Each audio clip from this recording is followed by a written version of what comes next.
ada 5. Cakep. Gratis dikasih Besari. Cakep. Kami kelompok pertama siap maju untuk presentasi.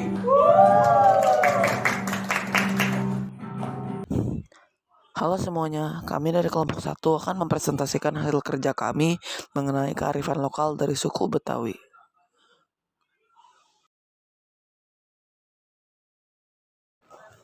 Dalam presentasi kali ini kami akan membicarakan mengenai 7 hal, yaitu apa itu suku Betawi, bahasa yang digunakan, pakaian tradisional Betawi, rumah adat Betawi, wilayah atau fisiologi suku Betawi, makanan dan minuman khas Betawi beserta ciri khasnya.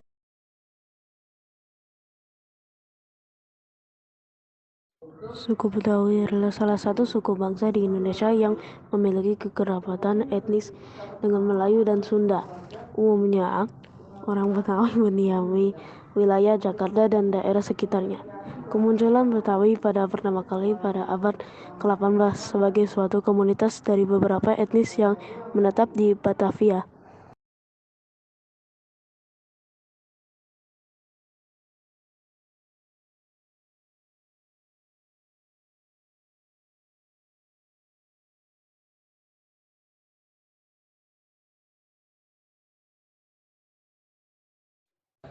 Bahasa Betawi. Bahasa Betawi sendiri disebut sebagai bahasa Melayu yang digunakan oleh penduduk asli kota Jakarta atau Batavia pada saat itu. Bahasa Betawi asli sendiri berasal dari orang-orang Betawi asli yang tinggal di Jakarta. Lalu, bahasa Betawi meluas ke pinggiran Jakarta seperti Bogor, Depok, Tangerang, Banten, Karawang, dan Bekasi. Hal ini terjadi karena adanya perpindahan masyarakat Betawi dengan membawa bahasa Betawi asli. Bahasa Betawi sendiri adalah bahasa yang biasa digunakan oleh orang-orang Betawi untuk berkomunikasi satu sama lain. Ciri khas bahasa Betawi adalah logat yang unik dan pelafalan huruf A menjadi E. Bahasa ini menjadi identitas bagi warga asli.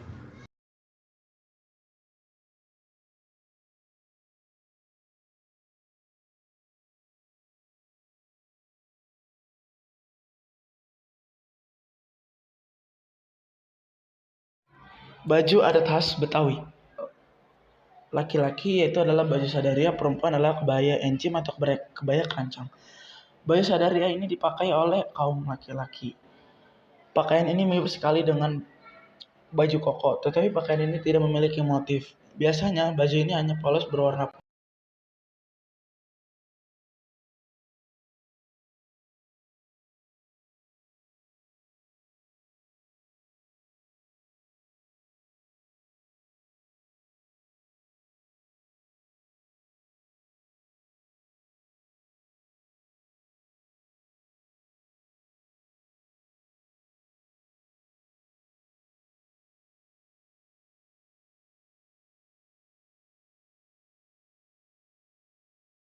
Ini dia rumah Betawi. Yang pertama adalah rumah kebaya, yang kedua rumah joglo, yang ketiga rumah panggung, dan yang keempat rumah gudang. Ciri-ciri dari rumah Betawi adalah terasnya yang luas, memiliki pangkeng, banyak ruang tidur, dapurnya disebut serondoyan, terdapat makam di dekat rumah, konstruksi material kayu berwarna-warna yang ceria.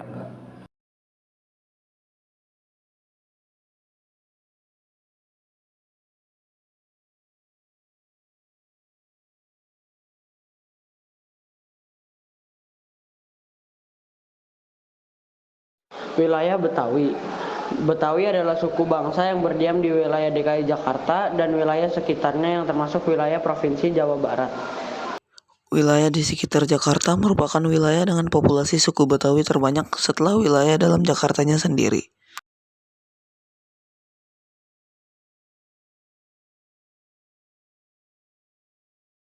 Ada berbagai makanan dan minuman yang berasal dari khas Betawi. Yang pertama ada nasi uduk Betawi. Sajian nasi uduk dengan lauk pauk seperti telur dadar, kering tempe, sambal teri, dan ayam goreng. Yang kedua ada soto Betawi. Soto Betawi terbuat dari paduan kuah santan dengan daging sapi, tomat, serta kentang. Yang ketiga ada gado-gado Betawi. Segala sayuran rebus, kangkung, mentimun, hingga pare yang dicampur dengan telur dan ketupat atau lontong akan berpadu sempurna dengan saus bumbu kacang. Yang yang keempat, sini ada kue cucur. Kue cucur ini terbuat dari tepung beras dan gula Jawa atau gula aren yang digoreng. Lanjut ke minuman, di sini ada bir peletok. Walaupun namanya bir, namun minuman ini sama sekali tidak mengandung alkohol. Terbuat dari berbagai rempah yaitu jahe, daun pandan wangi, dan serai. Yang kedua, di sini ada minuman es sendang mayang. Minuman ini terdiri dari adonan tepung hun kue yang dibentuk dan dipotong-potong, kemudian dicampur dengan kuah santan, sirup pandan, dan es serut.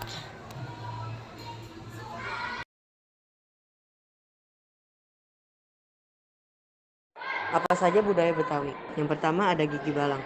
Ciri khas suku Betawi ini selanjutnya ada pada rumah tradisional. Bagian ini disebut dengan gigi balang karena dengan bentuk ornamen berjajar segitiga yang menyerupai gigi belalang yang melambangkan hidup harus selalu jujur dan sabar. Gigi balang biasanya diwarnai dengan warna kuning dan hijau. Kuning melambangkan bakat dalam berbisnis dan kehangatan di dalam rumah, sedangkan hijau melambangkan ragam Betawi yang dapat berkolaborasi dengan suku lain. Lalu yang kedua ada palang pintu.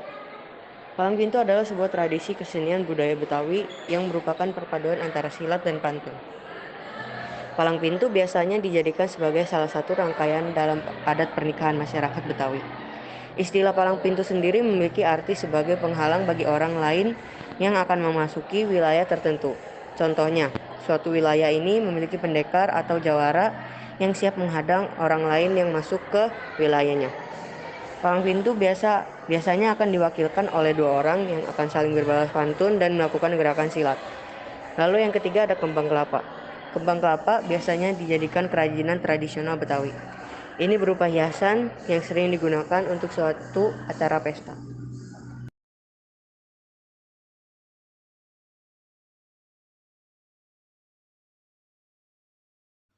Kemudian yang keempat ada tanjidor. Tanjidor adalah alat musik khas Betawi yang dimainkan secara berkelompok. Alat musik ini dimainkan dengan cara ditiup. Tanjidor berasal dari kata tanji dan dor. Tanji berarti menabuh, sedangkan dor adalah bunyi dor, dor, dor. Dua kata itu digabungkan menjadi tanjidor. Alat musik ini kerap digunakan dalam acara pernikahan, khitanan, dan pawai.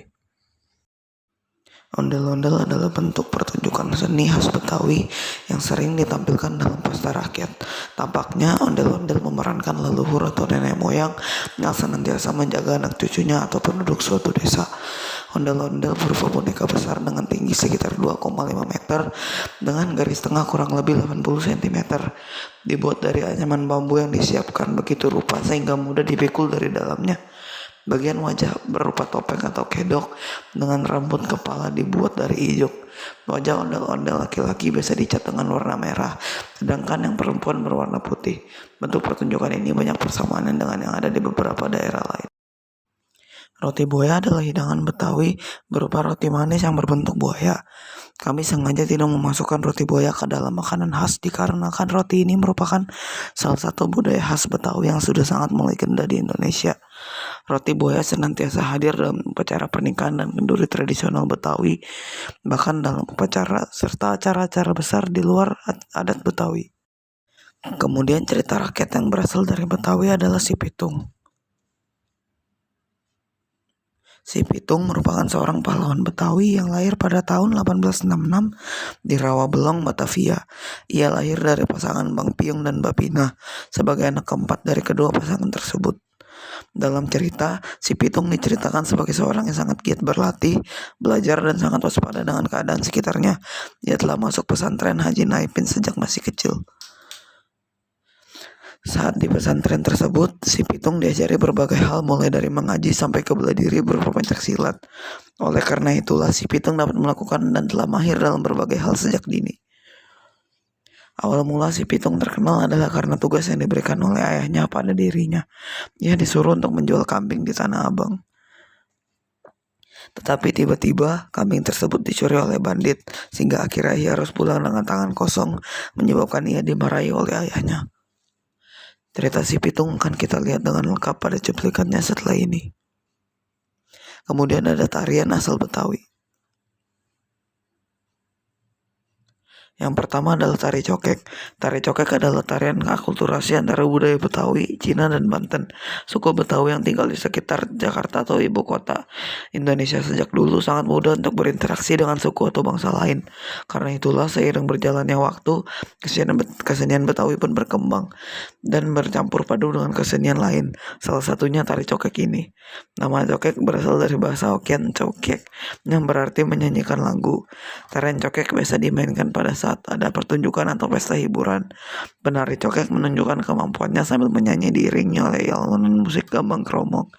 Gerakan tarian ini layaknya beradu bokong atau banyak yang menggoyangkan pinggul. Kemudian ada tari ronggeng blantek. Etnis Betawi juga memiliki beragam tarian daerah yang populer sejak zaman kolonial Belanda. Salah satu tarian daerah yang terkenal adalah ronggeng blantek. Tarian yang memiliki tempo cepat dan gerakan energik ini awalnya ditampilkan sebagai pembuka teater rakyat Betawi. Ronggeng blantek. Tarian yang ditarikan oleh penari perempuan ini biasa dipertunjukkan dengan iringan alat musik populer Betawi seperti trompet, trombon, bariton, gendang, gong, simbol, dan tehian. Kemudian ada tari sirih kuning, adalah tarian asal Betawi yang biasa ditampilkan bersama alunan musik gambang kromong juga. Salah satu tujuan tari sirih kuning adalah mengiringi prosesi pernikahan adat Betawi. Tarian ini juga ditunjukkan untuk menyambut tamu atau sebagai simbol pergaulan muda-mudi Betawi. Dalam situs Ensiklopedia Jakarta dituliskan bahwa tari sirih kuning merupakan pengembangan dari tari cokek, yakni tari pergaulan yang sudah berkembang sejak zaman Belanda. Kala itu, tari cokek sangat populer di kalangan masyarakat Tionghoa yang bermukim di pinggiran kawasan Betawi. Ini merupakan cuplikan penjelasan lebih lanjut mengenai beberapa budaya khas beserta dengan cerita rakyat yang berasal dari Betawi. Selamat menyaksikan.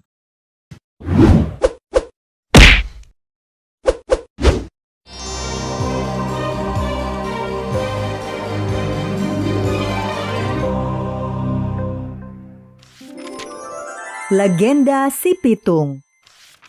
Jakarta saat ini menjadi pusat pemerintahan Negara Kesatuan Republik Indonesia. Sebagai pusat pemerintahan, Jakarta masuk ke dalam wilayah administrasi khusus yang bernama Daerah Khusus Ibu Kota. Kota yang juga dikenal sebagai nama Betawi ini merupakan wilayah dengan jumlah penduduk terpadat di Indonesia. Dahulu, Jakarta bernama Sunda Kelapa. Kota ini menjadi tempat pertama kali datangnya Belanda di Nusantara, sehingga membuat Jakarta memiliki banyak cerita sejarah yang berkaitan dengan perjuangan melawan penjajah. Salah satu cerita sejarah yang melegenda dari Jakarta adalah Si Pitung. Si Pitung adalah salah satu pahlawan yang berani melawan penjajahan Belanda. Bagaimana kisahnya? Mari kita simak dalam cerita berikut. Si Pitung lahir di kampung Rawabelong. Ayah Si Pitung bernama Abah Piun dan ibunya bernama Nyak Pinah.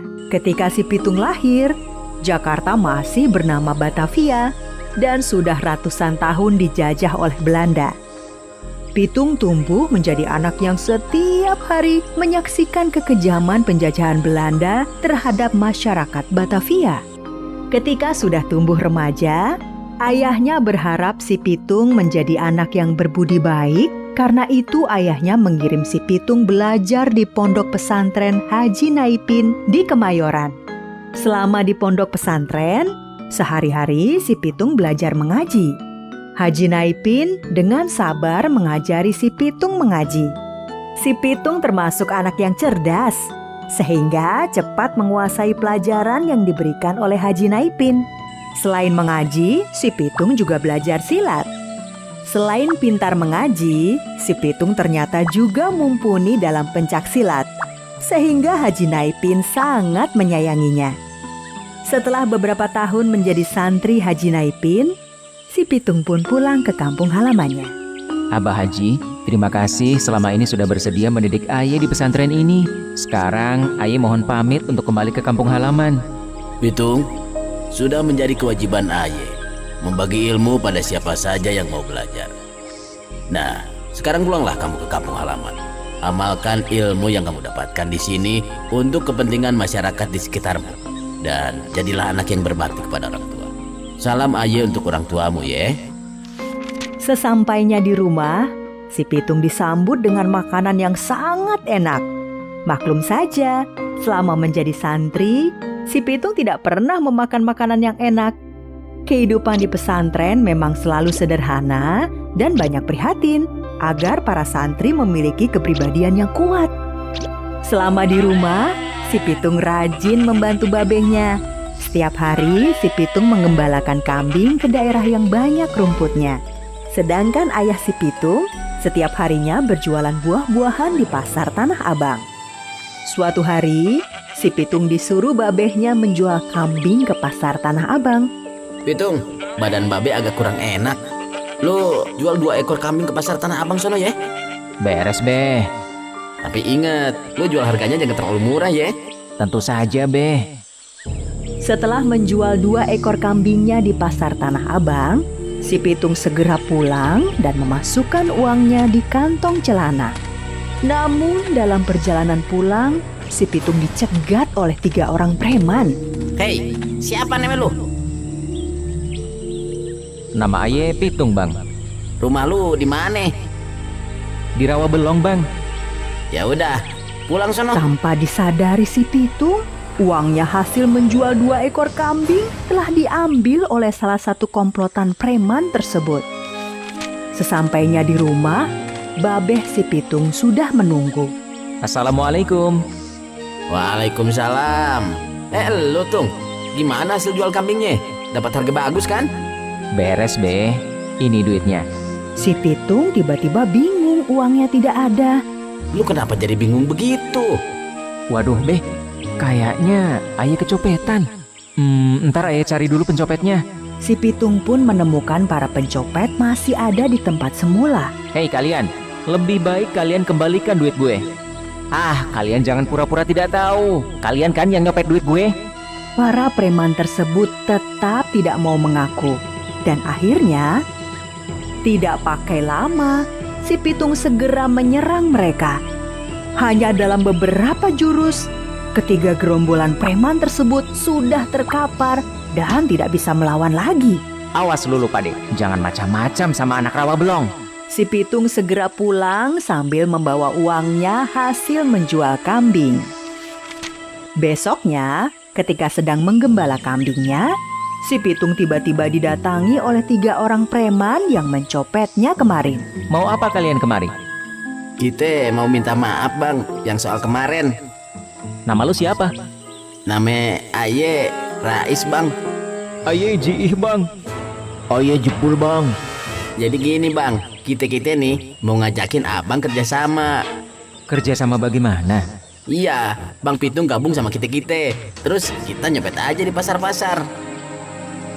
Masya Allah, keterlaluan memang kalian ini. Kalian ini masih muda, badan kuat, malah jadi copet. Yang kalian copet pun juga orang miskin, yang sehari-hari sudah hidup menderita karena dijajah Belanda. Seharusnya kalian membantu orang-orang miskin itu, bukan malah nyopet duit mereka. Rais dan teman-temannya saling berpandangan. Bang, hidup kami pun udah miskin. Sehari-hari aja untuk makan susah. Kami mencopet karena kemiskinan.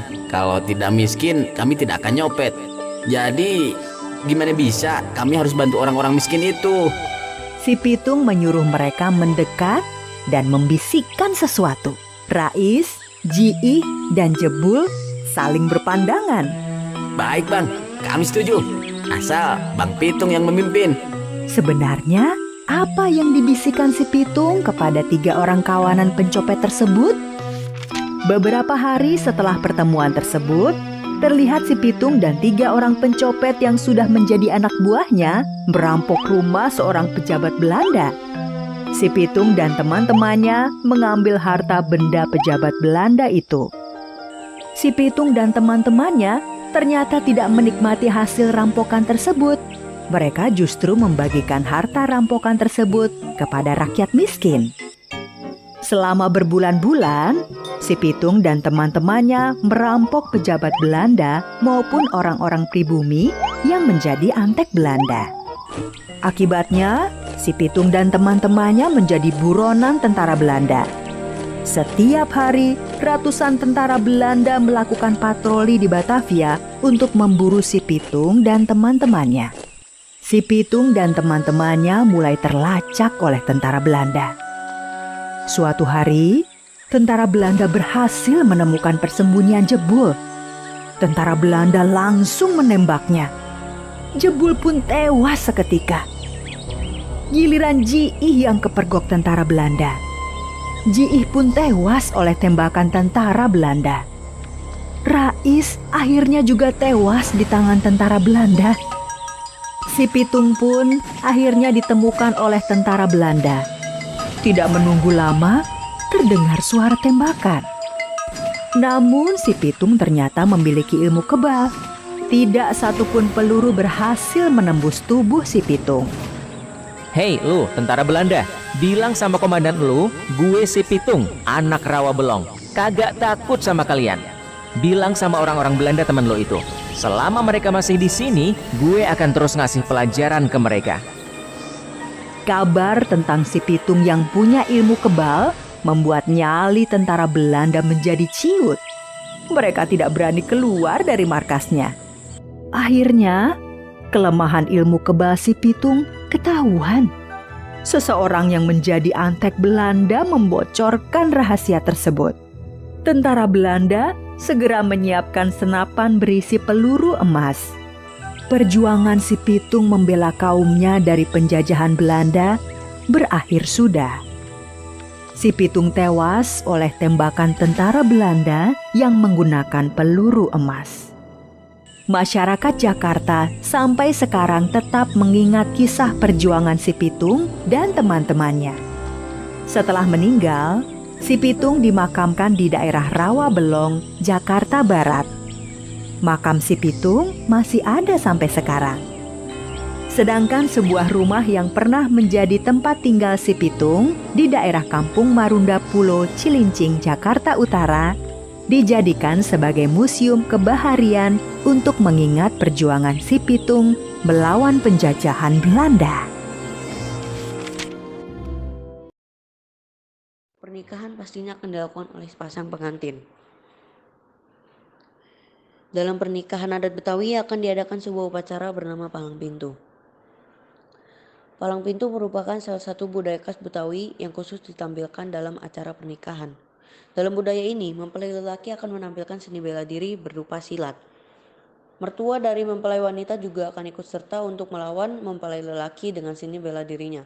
Budaya ini sudah berkembang sejak lama, bahkan hingga tak diketahui kapan mulai diberlakukan upacara ini. Tetapi konon budaya ini dimulai sejak penjajahan masih diberlakukan. Terutama pada masa si Pitung yang terkenal sebagai pahlawan asal Betawi.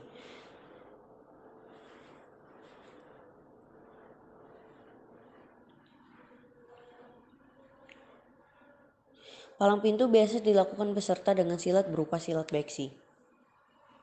Silat ini dikembangkan di Kampung Dadap, Kecamatan Kosambi, Tangerang dan kemudian mengalir ke Jakarta. Silat ini awalnya berkembang di Tiongkok dan dibawa ke Indonesia melalui seorang bernama Li Chen Kok. Selain silat beksi, semua prosesi upacara akan dilakukan menggunakan pantun. Pantun yang digunakan tentu berbahasa Betawi dan akan dilakukan dengan berbalas-balasan.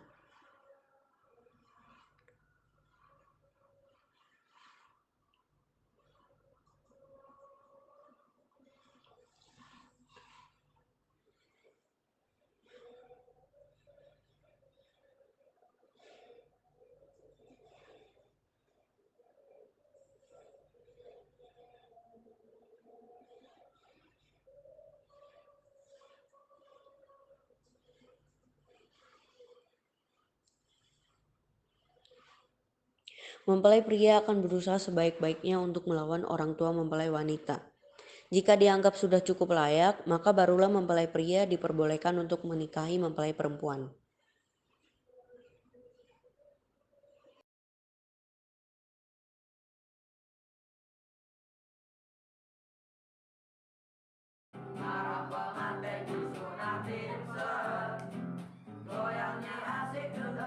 Dalam sebuah pernikahan pastinya akan ada permainan alat musik. Sebuah pernikahan tidak akan lengkap tanpa musik. Dalam adat Betawi, permainan musik tersebut disebut tentidor. Tanjidor adalah orkes khas Betawi yang menggunakan berbagai alat musik sebagai perantara hiburan. Tanjidor berawal dari perkumpulan budak penghibur yang dimiliki Belanda dan akhirnya membentuk sebuah organisasi baru bernama Tanjidor. Alat musik yang digunakan dapat berupa klarinet, piston, trombon, dan trompet. Untuk alat musik lainnya bisa berupa drum dan simbol.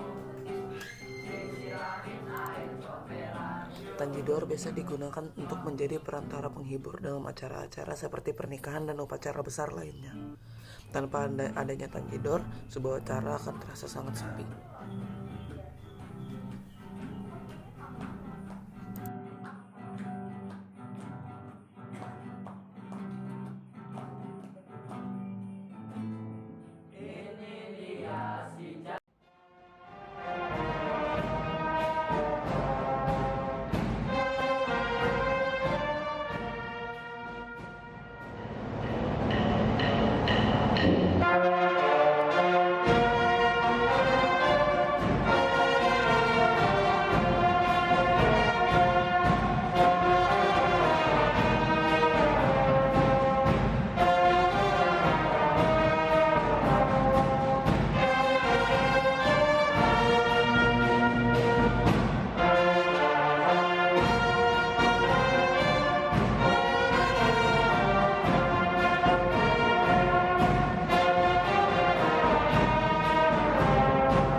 Makanan khas untuk acara pernikahan Betawi adalah roti buaya. Roti ini memiliki arti bahwa dua orang pengantin akan menjadi sebuah pasangan yang setia dan akan meneruskan keturunan keluarganya. Roti ini mengambil inspirasi dari sifat buaya, yang dimana mereka akan menikah hanya sekali seumur hidup. Roti ini memiliki rasa manis dan ukuran yang cukup besar, dan pastinya roti ini memiliki rasa yang sangat enak.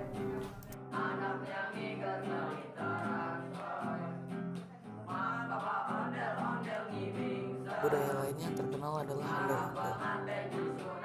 Ondel-ondel adalah pertunjukan seni khas Betawi yang menggunakan dua boneka besar dan sering ditampilkan di acara-acara besar, contohnya pernikahan. Boneka ini berasal dari abad ke-17 saat Mataram melakukan penyerangan pada VOC Batavia. Prajurit Ponorogo yang tergabung membuat sebuah boneka besar berwajah seram, membuat pasukan VOC cemas dan takut pada boneka tersebut. Sejak saat itu, ondel-ondel digunakan untuk mengusir malapetaka dan mara bahaya. Ondel-ondel juga masih digunakan hingga sekarang untuk berbagai hal seperti hiburan.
Samalah sama menaruh hati.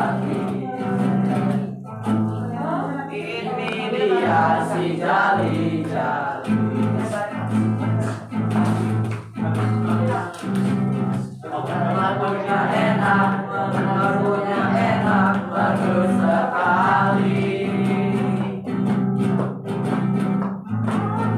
Sampai sedikit tidak peduli saya. Asalkan Tuhan senang lihat.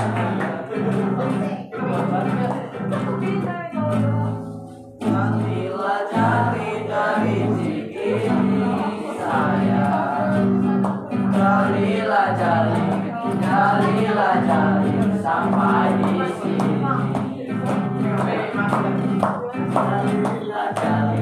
Jalilah jari sampai di sini.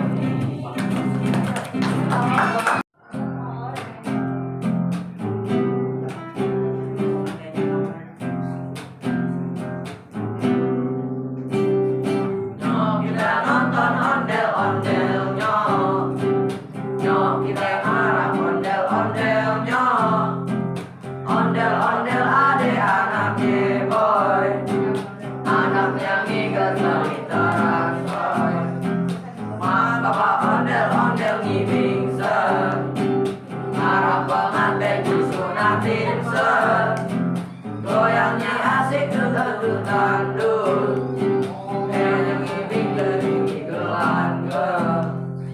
Plak lunggup plak plak plak. Gendang nyari di tempat. Yang iringin nandang. Ade surak-surak. Tangan disenjahit. Pelayanan ondel-ondel. Kawin putuhan. Rambut kebakaran.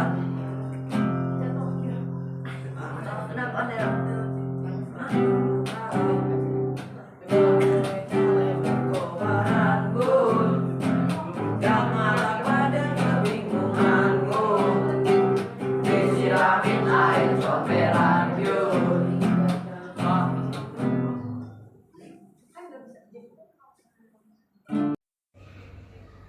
Siang-siang pergi ke kota. Cakep. Jangan lupa beli alpukat. Cakep. Demikian presentasi kita. Semoga bisa bermanfaat.